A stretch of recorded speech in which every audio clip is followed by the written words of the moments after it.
star this season. Tonight, he showed the world what he could do. My God, a freshman. An extra gear for the freshman. Touchdown. And the freshman is off. Foot race. They're looking at shoe bottoms and nothing else. Into the end zone. Touchdown. The freshman just ran it back to Philadelphia. All right, everyone, welcome back to the Future Freshmen Podcast. Welcome to episode 14. And today I have a very special guest, and this is a mailbag episode along with an interview that we'll spotlight a little later. My guest today is a CFF aficionado, one of the guys that I looked up to when I was getting started here in the CFF landscape. He's also a really good guy when it comes to comic books and stuff like that, so we get along really well. This is Mr. Andrew Katz. Welcome to the show, buddy. Dude, thank you so much for having me. I think this is the first time I've actually guested on a pod in really any capacity. Like Zach and Chris and I have done our thing on Burning the Redshirt. And before that, we got together initially doing some stuff for Lou Dogs, now defunct, or at minimum kind of rolled into different fantasy sites. But yeah, I don't think I've ever really been on someone else's pod, so new experience for me. I think you were on Chasing the Natty, right? With Jerry? You're right. I think that was the one as well. And I was like, that far back. It's been a little while. I think that was like, mid-season or something like that. So it was pretty crazy as well. But Andrew, if you want to tell the audience about Burning the Redshirt and the podcast, where you can find you guys and things like that real quick before, and we'll get started, man. Yeah, so I am unfortunately always on Twitter, doom scrolling and stuff of that ilk. You can find me at Andrew P. Katz, and I am one of the three members of Burning the Redshirt Podcast, talking CFB. We are still figuring out our footprint, I guess, when it comes to CFF. I think that in short order, we'll be crafting a sort of vision to satisfy our audience's curiosity that I assume they have. Like, why are these guys here? Why are they actually doing this? We've never actually come out and said as much. So I'd like to do something along those lines, but I am super interested to kind of see where things go this upcoming season. I don't know about you. I always feel like once college football season actually kicks off, all the little time that I have to begin with evaporates. But we at Burning the Redshirt are definitely planning on continuing to try and put out a weekly production. We've got a Discord. We're running a Dynasty startup right now, trying to do cool, engaging things and just kind of see where it takes us. Yep. One thing I want to, tell the audience and stuff like that is that Burn the Redshirt Podcast, I like it because it's just like three of your good friends, and then they're just chopping up, really talking, CFF, CFB. I do love the win-loss percentages. I think that's super helpful, especially with you guys like debating. I like the different aspects and the opinions. That's like one of the things I like. And I like the Discord, which you guys should check out. They leave the links on Twitter, so go check it out. I think it's at BTR Pod. I think it's the actual handle for those guys. So go check it out. There might be some rumors of maybe a redraft. So that's more my steam because I have enough Dynasty leagues. So I'm trying to get into a really good redraft league. So I might be joining these cats here in the BTR redraft. So be checking that out pretty soon if you guys hop on as well. All right, Andrew, you ready to hop into some housekeeping before we get started with the mailbag, bud? He's like, yes. That's good. All right, man. So, of course, you can check out campusdecanton.com. Of course, you can get anything as far as articles, tools, guides. There's different memberships. Of course, my favorite is the NIL. Of course, we have our own Discord, your own channel in the Discord that you can contact us. The guides itself are worth it, $20 per one. We already got the freshman and supplemental guide. We already have the Debbie guide out, and the CFF guide is coming out really, really soon. So please check that out. I think you'll highly enjoy it. Like I said, $20 for each of the guide, but for, I believe, $90 a whole year, you're saving yourself money, and you have access to all these other tools and articles that you get a hold of. So go check that out at campusdecanton.com. Of course, you can check out our good friend. And of course, this is Mr. Nicholas Ian Allen at CFB Winning Edge. Check out his Patreon. He helps supply all the depth charts that you hear on the show, anything as far as the overall returning percentage of offense, defense, overall, and things like that. He's kind of very helpful with that. He does have membership starting as little as $5 per month. So definitely check him out. I believe he's doing a thing right now where if you do it in the month of June and you sign up for the yearly one, you actually get the next tier up. And that's really, really helpful. He is working hard on stats projections and stuff for the college betting scene. So definitely go check that out. I think that might be worth price of admission, just so you can win you some cash this season as we get closer and closer to CFP. So go check him out. Then, of course, we are sponsored by Prize Picks. So if you use the promo code CFFU, you can do a matching deposit up to $100. Like I said, nothing much going on left than maybe some. I think tonight they're doing some NBA draft as far as like props and stuff you get a hold of. But other than that, there's baseball and a lot more baseball you can get a hold of. So you can definitely go check that out. Like I said, use the promo code CFFU when you first sign up, and that will help us out tremendously over at Campus to Camp. So please do that. All right, Mr. Andrew. So today we're going to do a mailbag episode, and then we're going to follow it up with an interview with Mr. Zach Evans, the freshman running back out of Minnesota there. So it's going to be a fun episode. We did have quite a few good questions, some more CFF Dynasty, and that's wanted to bring you on because you've been in this space a while longer than probably I even have. And I think, you have a good perception on that. So are you ready to tackle this, good sir? Dude, let's go. Let's make it happen. So we're going to share this screen. We're going to get into it. All right. And we'll do this one. There we go. All right. So, of course, I put out the tweet and said, hey, me and Andrew are doing a mailbag episode. Give us some questions and see what you got. And we're going to first start with Mr. Jared Pongren. I know that name. A very good name, right? And he's got two questions for us. So we're going to start with this as well. Of course, this week we heard of Ruben Owens, who is the top running back commit. He is committed to Louisville, and a shocker this week. Assuming that he stays committed, how high do you think he'll go in CFF Dynasty supplementals next year? So do you want to talk about why he went to Louisville first, or do you just want to go on value of Louisville running backs, and where do you think he'll go in the draft next year? Andrew, how do you want to start it?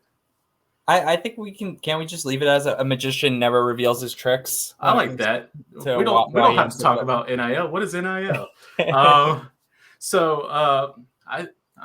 So we're looking at probably a run stop, probably is what I'm thinking. There's some talent at running back at Louisville already. So he's very, very, very talented. And, we'll get into it as I, research more and dig into him, and he'll be available in season 2 of the Future Freshmen Podcast. But do you think he has a chance to, succeed a guy, that's already there, like a Cooley and things like that? What's your thoughts there as far as Louisville and its backfield?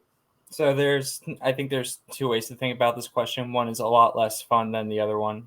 So we'll start with, I guess, the more fun way, and with actually giving consideration to your question. And when you think about Louisville in 2023, right, there's a reality that exists where Cooley is still there. Mm-hmm. Evans is still there. Mitchell is still there. And now Owens comes on campus. Now, I think there's less than 5% chance of all 4 of those guys actually being on campus at the same time. Yeah, I'm assuming someone else goes out before Ruben would actually not decommit, In a lot of the best balls that we've been doing, there's an assumption in the air that Cooley is going to ascend in that backfield this upcoming season. I can't say that based on the information that I've scoured for what I've read, that I am all the way in on him just walking into that RB1 position this year and running with it. He looks really great every time he's on the field. I think that if he did net RB1 type usage there, I'm sure he would succeed. But like I read an SI report, which like SI's college football coverage always kind of sketches me out. Like it feels like it's less journalistic and more blogging. But yeah. So I don't know how much I can put into a projected depth chart of seeing Tion Evans at number 1, Mitchell at 2, and Cooley at 3. And you don't have to look that hard to find counter opinions to that do have Cooley at number 1. To me, though, it feels like it's murky to enter the season, and there's a high likelihood that it's murky throughout the season.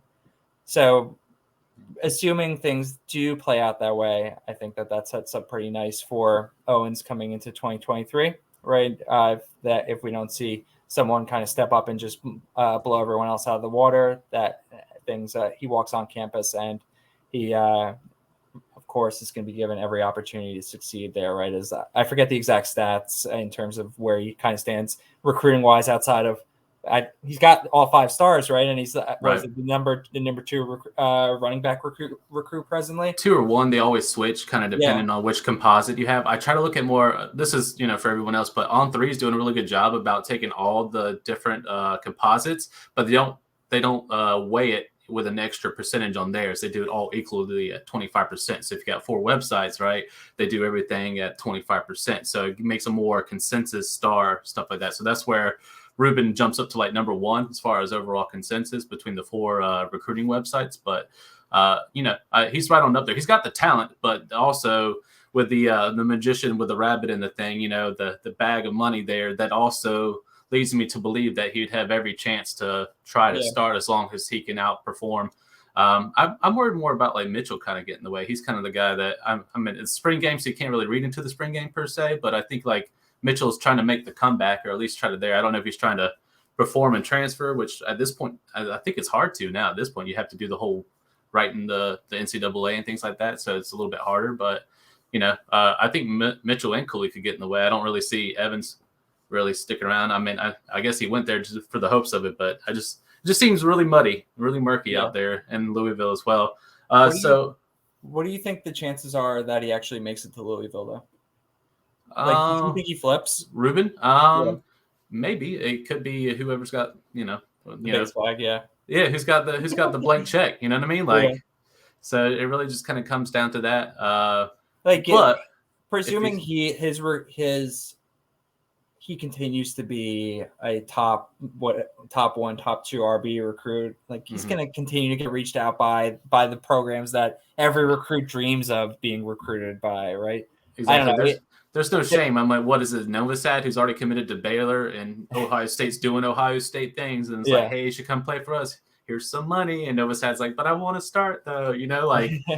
It's the same thing over and over. It's not over until it's the letter of intent day where they're actually signing their name on the paper. So there's still a lot to go. But if he does stay with the Cardinals, where are you comfortable taking him in like a dynasty supplemental / freshman draft? Like, what's comfortable for you? Because he's higher ranked, do you think he deserves a top 5 rounds? Do you think he's top 3? What are your thoughts there?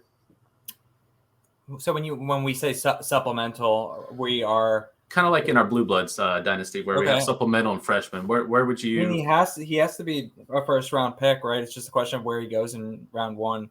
Right. Yeah.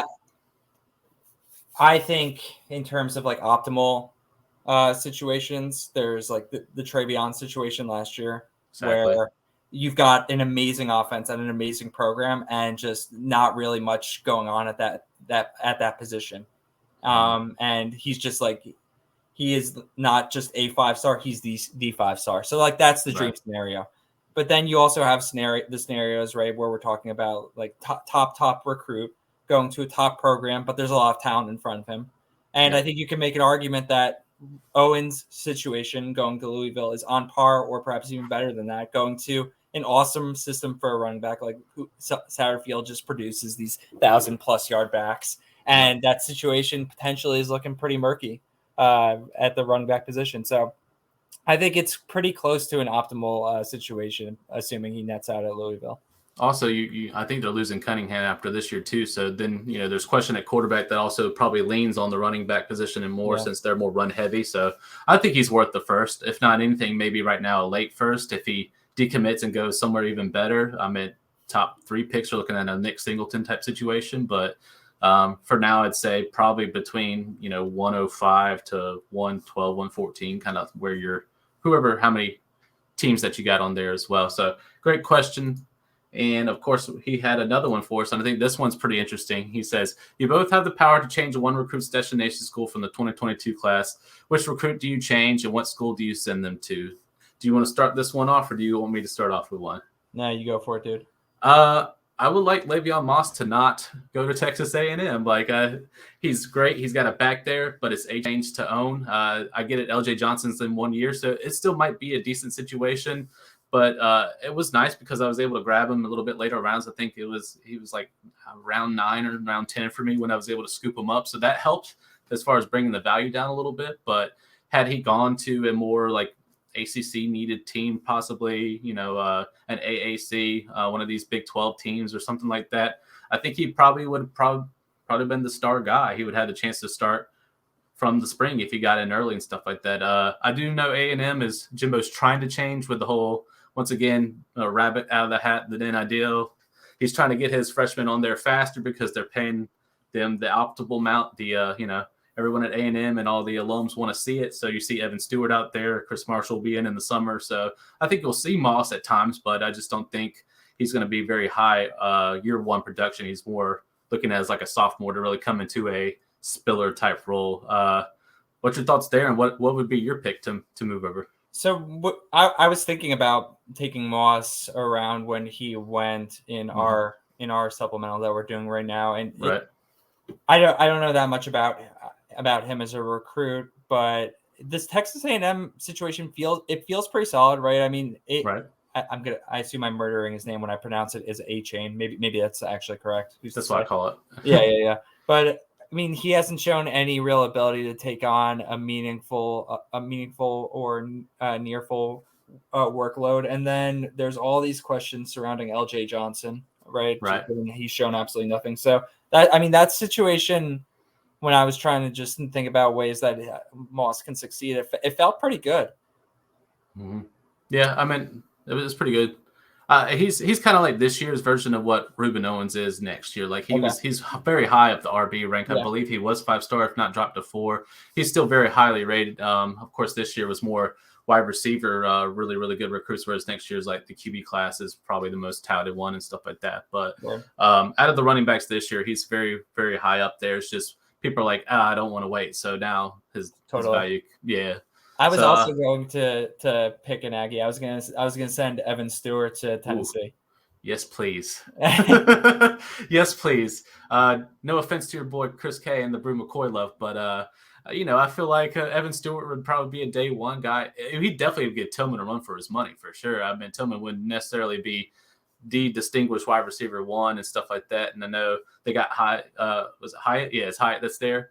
So they got a decent room on him, but Evan Stewart would immediately jump up to possibly like wide receiver 1B, 1A situation with Tillman. Hyatt's system easily supports 2 receivers like that. All Heupel wants to do is run the ball and then throw go routes. And when you've got just one guy running go routes, the system's a lot less effective. Like it was great when he had Gabe Davis and Trey Nixon just running sprints and catching Dylan Gabriel long balls. And they tried it with Hyatt last year, but Hyatt, like I burned so much money on that dude last year. Like he needs to make some serious adjustments upstairs and on the field, I think, because like you just watch this dude run. It's like, yes, like he can and should be that player for Josh Heupel, but like he's not gonna see the field if he plays at all like he did last year. Yeah, I think he just has to put it together. Hopefully being in this Tennessee offense kind of helps him put the pieces together. He has the talent at times. Yeah. He reminds me a lot of, I forget, one of the ones that the guys from C2C wrote up a couple of days ago. But he pretty much has the tangibles. Oh, it was Jaden Gibson who went to Oklahoma. Like he's got all the parts, right? I just took him. I know, I saw. But you got him. I mean, like I was definitely looking at 6'5". It's hard not to take the guy. He's just a huge target. Him and Bunkley Shelton, in the next year or so. That's pretty decent, right? But and then you'll have Farouk probably coming out the slot, stuff like that. So I mean, it fits the perfect system there. But he just has to put his pieces together. But going to Oklahoma will do that for him, just like Hyatt going to Tennessee. I think probably does that for him. So my Hyatt comp for just put it together upstairs is Warren Thompson. Like that dude is so physically talented and he can't get out of his own way. Like, I don't think it's ever going to happen. Like I don't think he's ever going to put it all together. But like there's so many flashes, and then there's like 1 to 2 plays a game where it's like, dude, you lost the game for your team. Yeah, you just blew it entirely.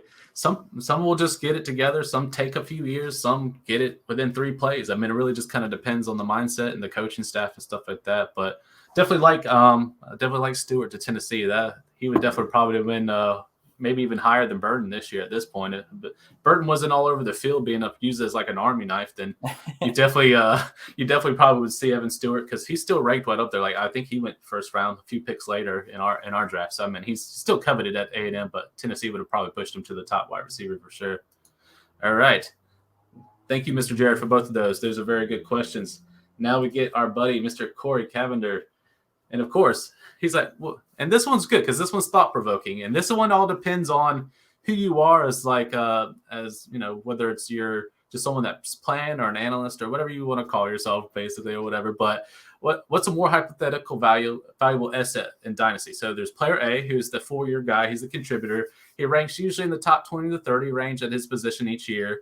Or you're going to take a freshman who's very touted, knowing that he's probably not going to play in year one. He's got to sit and wait. But the next 2 years, he completely blows up, but he's going to go pro because he put himself in a situation to get on tape and get on the field. It varies. I know your friend and our friend, Mr. Chris K, he's more like a 3-year production guy. He would like to see people that are going to be there longer. So he might take more like, he would like Colin Schlee more from the MAC versus, say, taking a guy like Ty Simpson at Alabama that might only play 2 or 3 years and then he goes pro or something like that, for example. So that's kind of how he sees it. I'm in the mindset of taking a mix of both. I know that's not really a cop-out. It's just kind of how I do it. I like to turn and burn sometimes. There's good ones where like I want and that's what supplemental drafts are for. We take a guy that's got a year or 2 left, and we know that he's probably the starting wide receiver or at least got the opportunity to play a lot, and then he's gone, and then we have to fix that position or, add the depth there in our pieces and stuff like that. But I prefer a little bit of both. But if I had to choose, I would take probably the player A scenario, the traditional way of at least trying to get 3 years. It's hard to even get 4, but that's my thoughts. What are your thoughts between the two and just how Dynasty's changed now with going pro and the NIL and stuff like that, man? So I saw Corey ask this question and thought, I agree, it's thought-provoking. And I tried to think of it through the realm of hypothetical and theoretical, but I thought that when I applied practical context, even if it's not perfect practical context, it still made the answer a lot easier for me. Where I was like, okay, what player actually represents player A played out in reality or pretty close approximately to it, and then what player represents player B? And player A, initially I was like, okay, let's do this with running back, but that's not as easy as quarterback, so let's just do it with quarterback. But at quarterback, I was like, all right, what player kind of represents player A? And he totally torpedoed it, the path of this by transferring this year, but he was on track, I think, for this. I should have asked Jared to pull ranks for like going back 3 years, but I feel like Jaden Daniels kind of represents player A. Yeah. Like he is actually representative, I think, of what at the end of the season is like a top 20 to 30 quarterback, which I think is a lot different when you're drafting a player at the top 20 or 30 on draft day. Like when you're drafting a quarterback 20 or quarterback 20 or 30 on draft day, you're drafting that player because you think he's actually going to be better than that. Most likely, you're not drafting a boring guy who's going to be like QB 30 at the end of the day. But I think Jane Daniels is pretty representative of end of the season top 30 level quarterback. Right. And then, but player B sit and do nothing, and then 2 top 10 seasons. Like it's cheating a little bit because he's better than that. Right. But CJ Stroud is close to that. And when you comp those two, like it's not even close. Yeah. So I feel like answering the question that way is bending the truth a little bit. It's making a lot of hypotheses and assumptions about what lens Corey's viewing it, if it's from the perspective of end of season ranks or draft day or something, or what exactly. But I think when you just think about it through that angle, it's easily obviously player B. And I think if the idea is that you know how these players' careers are going to unfold, it's got to be player B, right? Yeah, I think so. I mean, I'm probably looking at it as like, because we're in, draft mode right now or the beginning of the season. So, maybe Corey's looking at it like, hey, drafts are going on. Who would you rather have? So maybe I'm looking at the same aspect too. That's why I lean player A, but I definitely see taking the player B. And at this point, it sounds like all Ohio State quarterbacks are going to be 2 years, turn and burn and giving you massive. But look, they're the tops of the drafts, whether it's redraft or supplemental, whatever you got going on, or freshman drafts. Like, it's hard not to apply that logic. It's probably super variable position by position, but like top 30 at your position is at quarterback, at least, it's not that valuable. Just like you look at the guys who actually rank as like the top 20th or 30th best quarterback every year. It's it's guys who are really consistent. Like Chase Bryce makes an appearance each of the last couple of years, and it's because he stayed on the field and he put up stats. Like the actual like top 30th ranked player at the end of the year, it's not that interesting. I want that top 10 guy, I think. Yeah, for sure. Very thought-provoking question. So thank you, Mr. Corey. That was really, really good. And now we're moving into my boy, Mr. Farnsworth, aka the Sooner Nation. Him and Owens do the Ankle Biters podcast there as the season starts. Of course, he's a big Oklahoma guy, so him and Nate get along really, really well. So, but I love this question because why not, focus on some of that West Coast late night gaming, right? So, how excited should we be about the Hawaii offense with Timmy Chang running the show and the addition of Shoemaker as the OC? I think you're probably the Hawaii guy, I'd have to say, between us. But you probably sit up later at night. I watch the first 2 quarters and then I'll just see. You hope for the best, and CFF gods are good to you, and then I wake up the next morning because I'm East Coast, so I'm usually it's like midnight for me. But you're on the East Coast too, so it doesn't matter. But what are your thoughts on Timmy Chang? I love the name going back to Hawaii. They needed something like that, right? They were falling apart. I just got one of those Hawaii home field mugs in the mail as a Father's Day present. Nice. Today, I haven't opened it yet, but that's going to be morning coffee tomorrow. It's going to be awesome. Nice. But what was I going to say? So I don't really watch much college football during the day on Saturday, so I'll force myself to stay awake to catch the night games. Like if I'm playing DFS, I pretty much play night slate exclusive just because I know how miserable it makes me as a human being, and no one wants to be around me when I'm that into college football. Yeah. So I gravitate more towards the West Coast games, more towards the Mountain West as a result, and Hawaii will always have a soft spot in my heart. So happy to see Timmy Chang back where he belongs, making that offense what it should be. This is applicable to so many players, but dude, how fun would it have been if Calvin Turner, he had one more year of eligibility, he could have ran it back. Yep, one more time. That would have been amazing. Yes, it would have been. I've already seen a good amount of draft picks get burned in some of our best balls trying to catch lightning on Hawaii quarterbacks. It's not going to be Cam and Cooper. I think that's pretty apparent just based on progression to date. But he was taken in a lot of our drafts that we were doing earlier on in the season. I think that it first of all, everyone's going really late in that for Hawaii players, and understandably so. We have almost no clarity. To answer the question most succinctly, I think that we should be excited. I think it's going to be awesome and a lot of fun. I think that it's largely going to represent the Hawaii run and shoot offense how we wanted to.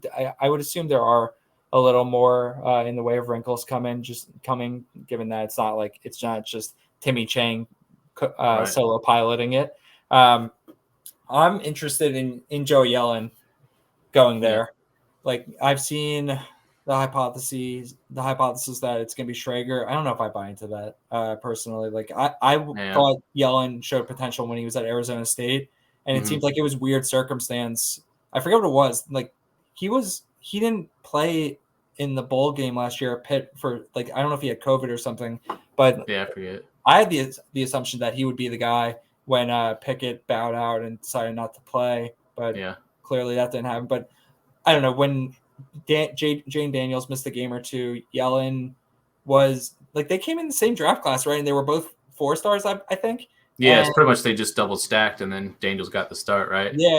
And Yellen's sometimes a freshman gets on the field and it's just a total disaster. That was not the case with Yellen. He held his own, and that always kind of resonated with me. And he unfortunately he's not free in Dynasty, in the sense that you can't totally name your price. He already went in our draft, I think.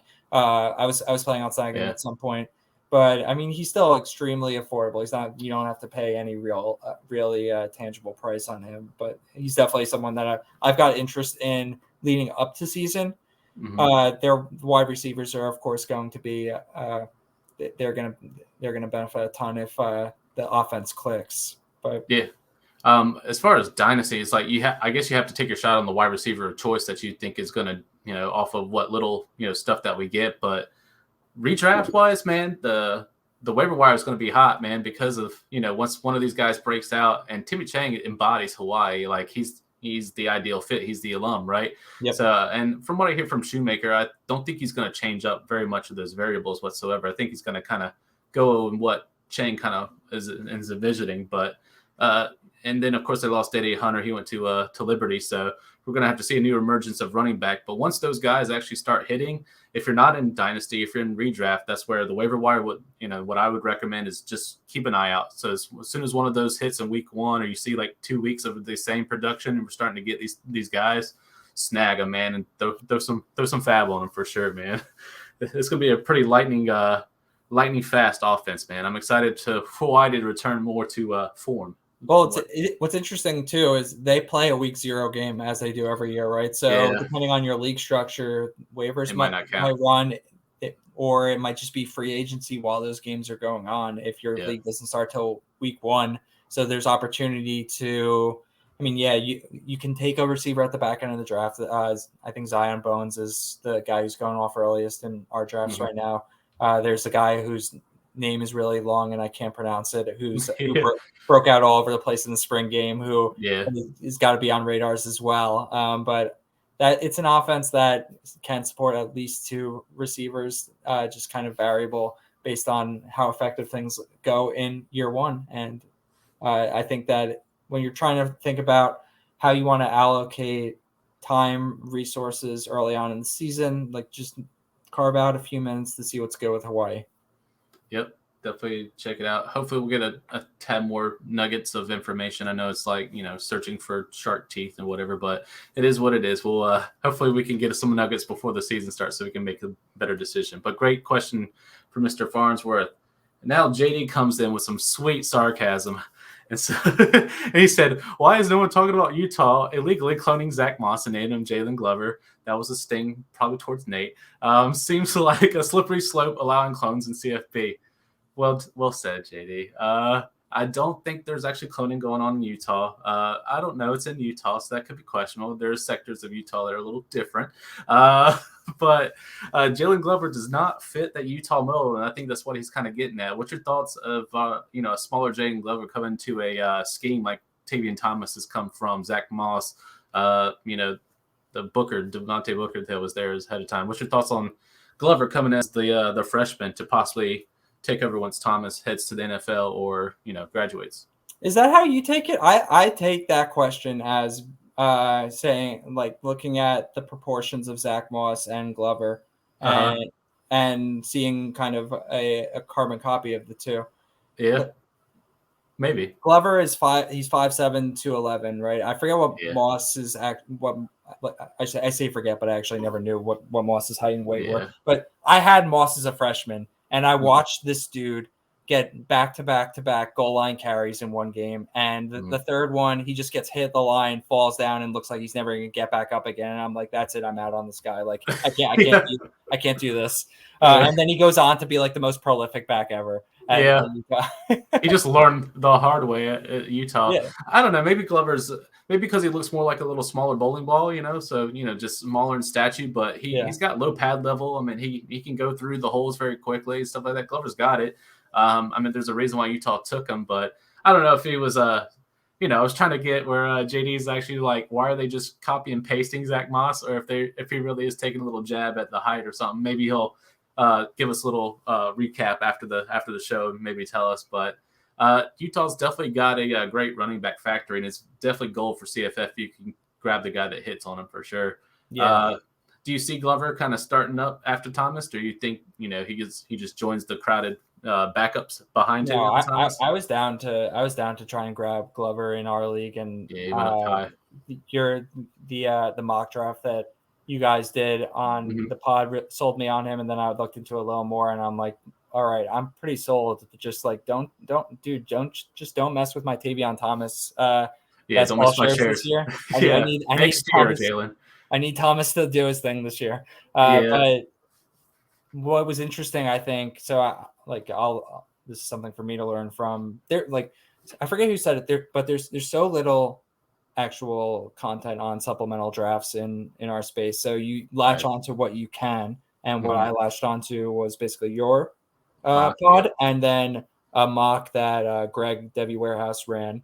And in both those, Glover went a little later, but Greg's was C2C geared, and I think yours was as well. And I was like, I can relate those pretty directly to CFF. No, Josh or someone went and just took Glover like mid-second round, and I was like, mother effer. So I thought I'd be able to get all cute and like take him in like the back half of the second round, but nope, no luck. I traded away my second. It was either you or it was to Justin. Either way, I was hoping for the drop to third, and that just completely shattered my hopes and dreams. I was like, fine, it's going to be like that then. All right, let the sniping begin. So I was like, let me go start lining up these freshman running backs and wide receivers and start getting at it. So, but definitely Jalen Glover's the one to watch. And if you're in redraft, he's definitely one to take, to look at. You might not have to take him earlier this year. You might wait and see if, God forbid anything happens to Tavion. I hope it doesn't for your best ball shares. But, in case he goes with injury, Glover is the pickup because the rest of the guys I think are just kind of guys, and that's no offense to them or anything like that. So great question by JD. Like I said, don't know if it was sarcasm or not, but still it was a good question nonetheless. And we're going to move into this one. And then this is from Still Want a Beer Bad, which I think was a great name to go on because, sometimes you just got to have a beer. He also is really good when it comes to Star Wars questions. I couldn't find the one that we were talking about. Maybe I thought he was talking about I think he's asked about Kenobi. So we'll ask, we'll do that one at the end. But this one he made into Star Wars reference, and then I was just like, oh man, this is going to be great. So he's drafting Terrence Gibbs in the late teen rounds of C2C startups. So this is grabbing a guy and hoping that he makes it to the NFL more so than college production. So he's like, is this some Admiral Akbar level situation awareness, or is he Jar Jar Binks and wandering in the desert? And you're immediately like, I'm going to deflect this one straight to Brandon. So I was like, okay. But I like the reference in stores because it breaks it down a little bit. So for those that haven't watched Star Wars, if you haven't, shame on you. Go watch it. Go watch the whole series. But Admiral Akbar is known for saying it's a trap, and he's referring to Terrence Gibbs and what he was. So he was getting these mad offers from like Alabama, Clemson, like the elite of running back hierarchy, right? Goes down, has a very, very gruesome injury. And, I might have downplayed it some last, when I was on the pod, but I didn't know the extent of it until Jared brought it up. And then, Mitch said something about it. So I really dug into what the injury was. And it was like bad, like bone out of knee type situation and having to be repaired. So the worry here is he ever going to be the elite level that he was? So he did still get some offers from G5. He chose Georgia Southern, which I think is a great landing spot because he could essentially start this year, which I like. And from what I hear in camp and stuff like that, and the articles that's read in that area of Georgia is that he's ahead of schedule. He's doing good. But they are starting to see, where the elite cutting the quickness in there maybe not be 100% of what it was. So, so he's wondering, is he going to be like Jar Jar Binks and wandering in the desert and people are just kind of, we'll see type situation? Or is it like, hey, you need to back out on Terrence Gibbs? I will stay from a C2C level. I think on late rounds, it's worth a shot. It's definitely worth the flyer. If anything, I know in C2C, like near the end of their drafts, they like to shoot for CFF performer. So then at least they can win their college side and still, win whatever pot or money they have or whatever trophy that they get or whatever. But so it's good for that. But if you're looking for someone that could go into league, I'm not sure. There's a lot of injuries and, there's been plenty of backs in the past that's gone to the NFL. And then like a J.J. is one I think of where he had a ton of injuries, finally gets to league and just kind of breaks down and just isn't the same guy anymore. Gives me that kind of, not that kind of a like doubt, but I probably won't have Terrence Gibbs in NFL fantasy, if that makes sense. Like, I'd rather just play him at the level at CFF, enjoy my 3 years with him, and then say au revoir and best of luck in, future endeavors and stuff like that. Since I laid it out for you like that, Andrew, what's your thoughts on Gibbs, the situation at Georgia Southern? What do you I think? have so many questions. So Sure. my first was, how'd you find that much information on what's going on in Georgia Southern? It's Mitch. He digs very deep. And he tells me about things that he reads in the articles online. I don't subscribe to any of these things because I don't like paying subscription to actual main ones. I'd rather just read the articles from directly or the website or someone that just happens to find the tweet or the quote and put it on Twitter or stuff like that. I kind of try to keep it there because I'm already paying for memberships and things like that elsewhere, so I don't need that, right? So, but guys like Mitch and others that are close to that area have come around and said, hey, he's doing actually really good ahead of schedule, looking like he's definitely competing for the first one. So that's where I've gotten the information so far. Totally.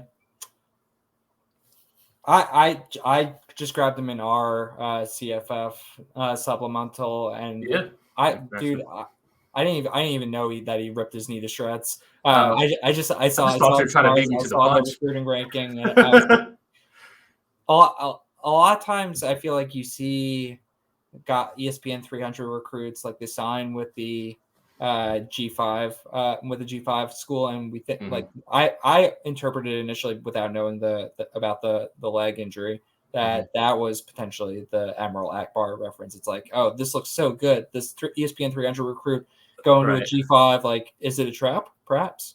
Yeah. Because like, who's that dude? The dude who committed with the balloon in outer space. He went to A&M and UCF and Maryland, and like it just never. I forget the name. Yeah. His name, it's something Richardson or something along those lines, right? Yeah. Yeah. No, it wasn't Trent Richardson. No, he was Alabama. No. But that is like, all right, maybe that's the situation that obviously that's a trap. This dude was like a 4-star running back recruit in a G5 pond, and it just never really happened. But I mean, where I got him in our CFF supplemental, obviously doesn't really answer our boys' question here, but I felt good about it. Like, I think I took him in like fifth round or something like that, which, I mean, it felt fine. But I mean, there's knowing that we've got the whole leg injury going on there. Like, it's definitely not a straight and narrow path to succeeding, I think, in CFF and then continuing on to the league. It feels like he has to navigate a bunch of different obstacles and hurdles. Having never played in a C2C, but consuming so much content through what's out there about it on Twitter, on the C2C site, right? I feel like I have a decent understanding of value, and late teens it feels a little steep to me personally. Yeah, I would say if he's doing late teen rounds and startups, I think he could have waited until because they do like 45 rounds in like a C2C startup. It's kind of like what you guys do with 45 with a very, very deep CFF roster, right? If it's when you put an NFL, level or trying to get him into NFL fantasy too after CFF, that's where like his stock just kind of plummets because I don't see him or his knee holding up in the NFL, even after 3 years at Georgia Southern. If he is going to get ran into the ground, like I just don't see any wheels on the tire, any tread on the tires left, you know what I mean? Like there's a reason why, we're talking to one Zach Evans, but the other one at Ole Miss, he wants to share the backfield with Bentley because he doesn't want his tread on the tires. He wants to be fresh because he thinks he's going to destroy it in the NFL, and he's got the tangibles to do it, right? So if we're looking at that lens, that aspect, then I would say a little bit steep there. But like I said, if you're doing it just because you want a CFF performer, you still got a great shot. But just to clarify, this is not a DeAnthony Gatson who had P5 offers but chose to go to LA Tech or go to La Tech to be, the guy and be able to have a bunch of tape and be able to kind of be standing out because you're the best recruit by far that's gone in there, and you should be playing in like Tennessee or back in Georgia or in an SEC type situation. So that's where the difference is there. Gibbs was going to be that, hurt his knee. He's from saying like 85-90% now compared to what he was, but he's in a good circumstance. So take that for what you will. I just think in the teen rounds, maybe a little steep. You probably could have got him around 20 to 25, and you still could probably done it, but it all depends on your league mate. So maybe you had to because other guys were on top of him. So still, great question. I thought that was a really good one. He did follow this up, and I couldn't find it, but he said, what was your thoughts on Obi-Wan Kenobi being an hour and a half for the season finale? Now, to preface it, me and Andrew have not seen the finale yet. We're going to eventually, but what's your thoughts on the longevity or the length of Obi-Wan? I could watch it for hours, so I don't care, but I have lots of thoughts about the direction that Star Wars content is generally taking. Right. I feel like when they make these shows, they're still struggling to come up with the formula that makes the entire show, all of the episodes enjoyable. Like, they're trying different things with these beginning episodes, and none of it is working. Like, the first few Obi-Wan episodes sucked. The first few episodes in Mando and what's the other one? Book of Boba Fett. Like, same kind of thing. Like, I think the answer that I think would work for me is, instead of trying to stretch this one story out, do a little bit of what they did in Book of Boba Fett, where they went later on and they did it, where they went off on tangents and made other characters that we care about the stars of that. If you give us different tangents in some of those earlier episodes, instead of focusing on boring, I can't even call it rising action because nothing's really happening. Right. Just boring initial plot development. I think that they don't make the show, those earlier episodes, more enjoyable. That's the thing that for me has made the show somewhat of a letdown. That these first few episodes, it's cool, it's awesome that we're getting new content in these new shows, but the first few episodes suck. Yeah, I do like the callback. I love the preview before the actual show started, and just the callback to that one as well.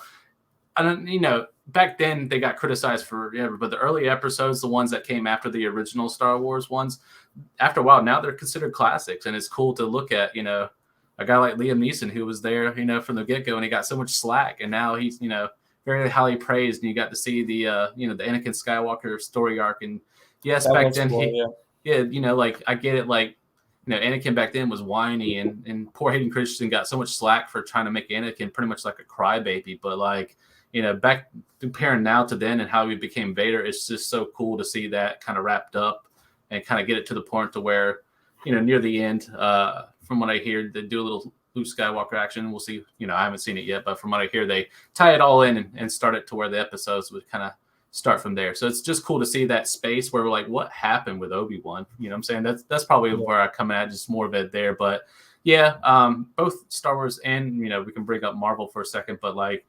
it's just slow going at the front. It's just newer characters building the story. It doesn't have to be action. It doesn't have to be suspense and stuff like that all the time. Just give me a character I can invest in, and don't throw me all over the place. Just straight shoot it to me. That's kind of what we want. But get one more good question here, and this is from our friend Brandon Champion, who actually does some journalism there for Michigan State. But he is a CFF guy. He's been doing it for I think 2 or 3 years. We had a cool discussion in the DMs and talking about a few guys and stuff like that. But he wants to know, tell him why Trevante Citizen is the truth. Andrew, do you want to start off with Mr. Citizen? Have you got to look at him or his tape and why he chose? No, but I feel very fortunate that I didn't go with the way I was feeling inclined initially and invest in Jalen Knighton in some of our early best ball drafts, because he closed the second half of the year pretty strong after he started to get a full workload. There were some duds for sure, looking back at kind of his game logs, but I just thought, let's put a few of these easy. Let's craft the story here. Josh Gaddis is coming in. He's really the one most proven guy. Yeah, they have Henry Parrish as well, but I don't know. I've always kind of thought he's kind of just whatever. And Citizen's a freshman, so wheels up for Knighton. But the more that seems to be, the more you hear, the more that it feels like this is most likely to play out. Like, I don't know, it could be a headache for year one of Josh Gaddis being in town, and I don't know if necessarily that backfield is one that I'm going to want to target in redraft in best ball. From what the things you hear about just Citizen in terms of his talent and stuff, he can make that more annoying than anything else from a fantasy perspective this year, right? If he gets a representative portion of carries. Are you in on him as a recruit? So he was a last minute switch. Like I think where he was attracted, but Cristobal came at him very hard. I don't know if that's NIL. It was playing time. This is before NIL. It was the Wild West, but no one was talking about contracts before, like Nico and all those guys here recently that are getting it. But before that, it was just one of those things where Cristobal just sold Citizen on, whatever he sold him on. And this is one of Cristobal's guy. Like he sought after him literally is like we talked about with Ruben, as far as like, there's going to be that coach. It's just like, hey, you're my guy. This is why you fit my system. I don't know if you've seen Citizen in his high school, but that's a grown man playing with boys. He just trucks you. I don't know if you've seen his arms, but it's like most people's heads. Like he's a ridiculous. He's a monster of a man. He's a beast. Like how he's playing, ACC kind of scares me versus how he should probably be playing the SEC. Like he could truck some linemen. He's the Branson of the ACC. Yeah, I'll say that. Yeah, Trevonde Citizen is probably the Branson Robinson of the ACC. Perhaps he cuts better than an 18-wheeler, though. Like, which it seems he to be is. Branson's That's the problem. thing. Like, Citizen's got he's got a little bit of receiving in him as well, and he's like one of those great one cuts, and then just he's not like speedy, but like if he does it, if you get in his way, he's just gonna mow you down. You know what I'm saying? So it's like he gets up to speed, he becomes this wrecking ball, and then he just hits you because he's massive of a man. So it's like the kid's an absolute monster. I don't blame him because I don't know if Knighton can hold him off the whole year. Like I think Knighton's got it the first half, but what happens after a bye? Like does Cristobal, if Knighton's not producing, I don't know what to expect. I'm kind of worried about Tyler Van Dyke in this offense and stuff like that. They have really no receivers that I care to even mention. Basically, I'll be honest. We're hoping for a transfer out of these summer camps, and maybe one of them goes over, but it's still going to take half a year to get used to the playbook, right? So if they're going to go to the run game, it can't be all Knighton, right? And I really just don't trust the rest of those guys when Citizen has the talent and has the pedigree and was sought after so highly, whether that's NIL or just because he's Cristobal's guy, So that's why I think he's the truth. That's why I think Brandon's kind of onto something. He's a good player. And I just think he's got the tangibles to at least not be what Austin at our website calls it, like what is it, the freshman zero or zero production or whatever. Yeah. Like he's not going to be one of those guys. I think he's going to feed into it. I'm not expecting him to have Knighton numbers, but that's where for fantasy purpose this year it might be a scrap, or it might be a better DFS play to maybe play like a Citizen versus playing like a season-long type situation. So, but if you're in Dynasty, this is why he's gone in the first 2 rounds, probably the ones that I've seen very easily. I think he was in the first. I want to say our boy Josh got him. So Josh is getting all these good people, man. So, so it's good stuff. So that's where I think Citizen could do some damage for sure. All right, let's stop the sharing there. All right. So that was the mailbag portion there. Again, I want to thank Andrew for coming on, man. Great episode as far as the mailbag is concerned. We're going to get ready to move into the interview with Mr. Zach Evans there of Minnesota, the new freshman running back there, and with that interview. But Andrew, before we go, do you have anything that you want to plug, anything that you want to bring up, anything like that, or any last statements before we move on, good sir? Dude, we're at like 65 days or something like that until CFB. I saw such a good tweet today. Someone tweeted out like the On3 National writer was like, we're 60 days out from college football and on like NBA draft day, and college football just dominated the news cycle because of Arch or whatever. It's like it's only gonna get better. It's only gonna get more exciting. It's only gonna get harder to sleep as we get closer and closer. And I'm stoked for it. I'm excited to keep drafting every chance I can, do as many best balls as I can, kickstart, kick up a lot of the redraft keeper dynasty leagues that I'm doing. And you can continue to find me being somewhat active on Twitter. Always tweet at me if you want to talk CFB though. And then you can find me on Burning the Redshirt Podcast. Yep. And when's that? I know you guys kind of fluctuate, but it's always weekly. But is there certain days that you guys are trying to land on or try to nail down? We usually try and do something like Monday or Tuesday, but I mean, trying to align 3 people's schedules. It's just trying. It's rough. Yeah, it's. But anyway, people should go check it out. So I think they're at BTR Pod on Twitter. So go check them out. They have all their links to the Discord. You can come join me and Andrew, talk some of that. Maybe join us for some redraft this year. That'd be pretty fun. But once again, we want to thank Andrew for coming on the show. Thanks for stopping by, man. Dude, thank you for having me. This was awesome. Absolutely, man. All right, everyone. Welcome back to the interview segment for the Future Freshmen Podcast for this week.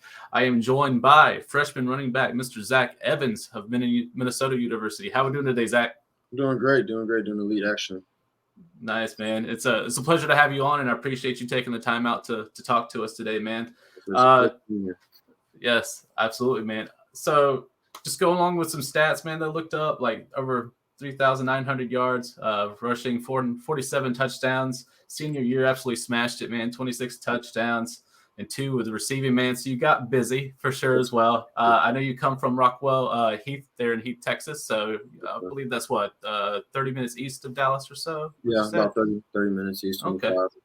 And you played at a high level. The 6A, from what I understand, in the Texas level there, the 10A is a big deal. And you did get first district honor, so congrats for that, man. That's really awesome. Appreciate it. I want to know about a specific game, man. There's this one against your rivals, and you probably remember it. It's 2 overtime, 79-71. You went off for 270 yards and 5 touchdowns, man. Tell me about that game. How crazy was that against your rivals, and how bad did you guys, want to get that done? I mean, it was probably the wildest game I've got to play in so far as a football player. I think that it was one of those games that we knew as a school that we wanted to win. We hadn't gotten the win in 3 years, and I mean, Rockwall, they've always been a powerhouse school in the state. So to finally be able to compete on their level and get the win out of them, it was great, man. It was very, very emotional game too. Yeah, it had to be gratifying, and it had to be pretty cool to have 5 touchdowns on tape, man. I'm sure that looks good, man. You absolutely balled out when it matters the most, and that's being clutch is what matters, in this game as well. You also did some track and field, from what I hear. What's your favorite event to compete in the track and field? Probably long jump. I think that I mean, I love running, but the long jump is something that I really just enjoyed to be doing. It was fun to be able to compete against others every week. I got you. Did you do any I didn't get the chance to see, but you do any of the 100 meters or 200 meters or anything like that as well? I open 1 and the open 200 meter, and then the 4x1 and the 4x2. So I was on the track quite a bit. I got you. Did they ever clock you on how fast you ran miles per hour? Did they ever give you that? No, I never got that stat, but I didn't get to run my junior or senior year. I had an injury my junior year, and then my senior year early. What if I could tell you that, over at Campus to Canton that we actually do clock it? Would you like to hear your miles per hour from it's open field, so it's going to the second level, but, when you're wide open, you're going 19.8 miles per hour, man. So you were booking. Yeah, that is no joke, man. So you're doing a great job, man. It sounds like you played it. Is there other sports that you played as well, like a basketball, baseball, anything like that? Not growing up. And growing up, I played baseball and soccer. Soccer, I played from age 4 to like 16. Okay. And so that was. Got you, man. So what stood out about Minnesota overall? I know you had plenty of great offers: Notre Dame, Iowa, Texas, Nevada, Houston. There's a few, Kansas is in there as well. What was it about Minnesota that just spoke to you about, like, hey, this feels like home to me? Like, what was it about Minnesota and the Golden Gophers for you? Definitely the culture, and the coaching staff here is amazing. Like, the culture that they bring is a family, and it's a brotherhood. So it's a life program. It's a program where, I mean, you're coming here for football, but you're going to be set up for life, and you're going to meet people that you're going to want to keep in your life after football. So it was just the culture, and the coaches are really good, and you're always going to be coached by the best coaches in the country. So, I mean, just the opportunity was amazing. Gotcha. So you are an early enrollee, so you were there to be at the spring as well. When did you start making those plans, and did you get any advice from, like, maybe your high school coach, or was it someone at Minnesota that just kind of spoke to you and said, hey, spring is the way to go? What was that process like for you? So really, it was early in my recruitment, like my freshman year. I had our school has a couple like other D1 athletes, like Tanner McAllister, Deshaun Elliott went to our school too. So I mean, everybody like that, they all went early. So I mean, it was interesting to just get a nose for it, just see how it was. I got to talk to them about it, and they told me that it was they're glad that they did it because it kind of puts them a step ahead of everybody else in their class, and gets them early in the playbook ready for that fall season. So I think that was really the main thing for me. But then once I came to Minnesota and they offered me the chance to be able to come early, I knew I had to take it. I don't blame you, man. I kind of agree. I think getting a leg up, having the playbook in hand, being able to get into the the weight training and the program and stuff like that, and your nutrition and getting that ahead of. It's a big deal. So what was like first semester and stuff like that on First campus? semester? It was great. I loved it. It was a lot of snow. I was going to ask you how it is compared to Texas. That's a big difference, man. Oh yes, it's very different. I mean, Texas, you're sitting during our spring, you're getting days where it's 75, 85 degrees up here. It's negative 17. Hottest day you might get is like 35 degrees. I mean, it's definitely a change, but I loved it up here. My first semester was really fun. Got to gel with a lot of my new teammates and just meet everybody and finally get a feel for how college is. And classes were easy, small classes. It was fun. Do you get to spend a lot of time with your running back mates and stuff like that? So like Mo Ibrahim and those guys, have you been able to spend a lot of time with them? Yes, sir. I mean, I see Mo and Trey, Bryce Williams. While Bucky was here, I mean, we were around them all the time. I mean, we're a close-knit group. We're always gonna have each other's back no matter what. It's a brotherhood, especially in that room. It's a tight-knit group no matter what. Yeah, man. Family's everything, and you can get family anywhere. So I definitely agree there. How is Mo doing? Is he how's his comeback coming along? I definitely think that he'll surprise a lot of people in the fall about how he's come back. I think he came back stronger and faster than this time. His footwork's amazing. I mean, he's just a very smart football player. And being able to learn from him has definitely bettered my game a lot. Yeah, he has a lot of experience there, and him coming back for an extra season, that's very special. So I hope you guys get to work in tandem there for sure. In the 1-2 punch, I like to call it. That'd be pretty awesome. So another thing is, did you get number 26? Was that your high school number, or did you just get rewarded that? Yeah, I did my high school number, and then I was able to get it here, and that was one of the things that I really wanted coming here, was be able to wear 26, because it's a number I wore in high school, and I want to be able to wear my whole career. I got you. Did you have to go through any seniors and ask or anything like that? Is there a process there? I know it's different universities as seniority comes first, but was it just available and you were able to snag it? It was kind of available. Nobody on the offense had it the season before I got here, so it was just available for this season.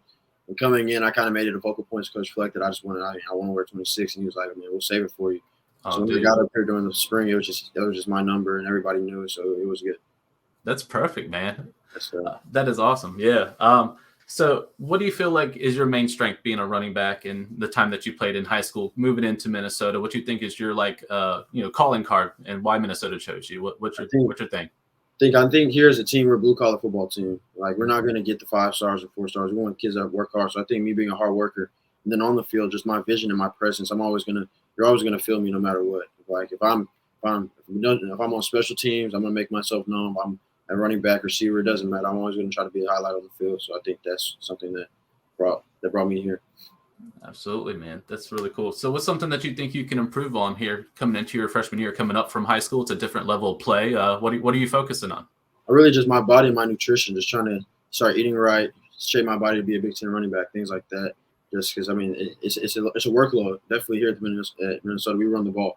So, I mean, at that point, I just have to get my body ready and get my nutrition right to be able to handle the load I'm going to take. So what's been your favorite lift so far, or what they have you doing? What's one of your favorite exercises that you enjoy? Definitely, I enjoy hand cleaning a lot. Yeah. It's just really good on it works really all areas of your body. So, I mean, that's really my favorite right now. Being able to hand clean is real fun. Are you a leg day guy because you're running back? Are you before upper body like myself? It depends on the week. Some weeks if we're running a lot, and I'm not going to want to do legs. But if it's light on the run, I'm going to want to kill my legs. So it just depends. At least you're honest with it. So is there a certain player that you looked up to, or someone that you model your game after when you were coming into high school, or do you just take pieces from other players? What's someone that you looked at? I think that there wasn't necessarily like one player, but I think there's a lot of players that I try to shape my game after. I think that Alvin Kamara, and the way that he's so versatile out the backfield, is great. But then you look at running backs like Dalvin Cook, who can just change the game off one cut, things like that. And then once I got here, Mo has really been a big inspiration for me, just how his field presence and then his vision and everything like that. He really became the running back I look up to now and kind of shape my game after. As you should, man. Mo's a dog, man. He goes after it hard, man. Just from the national scale, watching him here in North Carolina, I know that he's got it in him. So I think you'll be just fine going and hanging out with Mo for sure, man.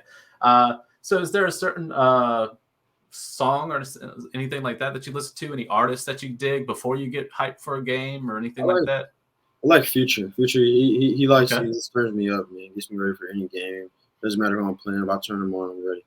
Okay, gotcha. Is there any like special like repetition that you do, or a something that you have like you have to do every single time before a game, or you just kind of switch it up?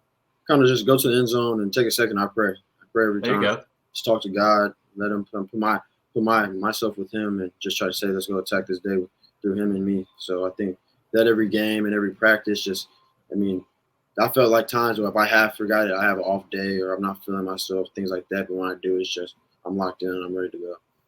That's awesome, man. That is really, really awesome. So other than football, is there any hobbies that you're into or anything that you like to do on your time off? I know you don't get a lot, but what do you like to do when you're not playing football? Golf and video games. Those are my two things. Okay. Yeah, I like golfing, and video games are just something that's chill, sit back and play the game for a little bit, relax a little bit. What kind of video games do you usually play for the most part? A lot of sports games. I like Mortal Kombat. I love Call of Duty, things like that. First-person shooters are all fun to play to me.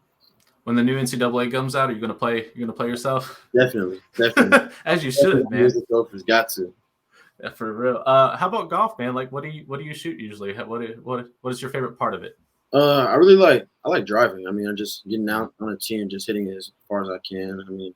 I went to the course probably a couple of weeks ago, just set up and just played a couple games, played a couple rounds with my couple teammates up here. There's a couple good courses up here. Yeah. So we just all just sit up. Really, we try to keep score, but we're all competitive, so we're just playing to see who can really who really is going to make it first, who can get through each hole, and who's going to give up. Yeah. Sometimes it's just fun to throw out the actual like scoring system, just see who can get into the hole first, man. My favorite was probably putting. I like the process of just focusing and trying to do. I'm not a math guy at all, but sometimes involving geometry is kind of fun. So that was pretty cool as well. Since you're at Minnesota, what Minnesota's known for really great degrees and things like that. What are you majoring in? What do you want to focus on? Well, right now I'm majoring in supply chain management through the business school that we have here. Carlson Business School is one of the top 10 in the nation. So that's half the reason why I'm here is just the school being able to get the opportunity on the field, and then off the field to get a great degree from here. It's been amazing. Yep, it definitely sets you up for the future, man. So I do not blame you at all. And then is there any special talents that you hide from us there, Zach? Is there anything that you have done in the past or just something that a lot of people knows about you? I think soccer, really. Soccer, I think that if I wasn't playing football, I'd be an amazing soccer player. I think right there, football really just took first, but if soccer would have taken first, I might have been a soccer player. So right now, I think soccer's kind of my hidden talent. That's really cool. Soccer, man, it's a lot of endurance, a lot of running around, a lot of coordination. So that probably helps you out, especially with the receiving game and, things like that in particular. So soccer can benefit, football just as much. And it's football in the other country. So, it all pairs as well, man. Yes, so is there anything you'd like to plug or anywhere that people can find you, whether that's on social media or anything like that, so people can reach out just in case? All my social medias through Twitter, TikTok, Instagram, they're all real Zach Evans. That's what I'm known for. I'm the real Zach Evans. I know there's another running back named Zach Evans, but I feel like I'm the real. I wasn't going to bring it up, but I was like, I like that you're the real Zach Evans. It'd be fun to see the compare between you and the other Zach Evans there at a certain Ole Miss. But Zach, I want to thank you for coming on and joining us on the Future Freshmen Podcast. And we really do appreciate your time, man. Yes, sir. Thank you.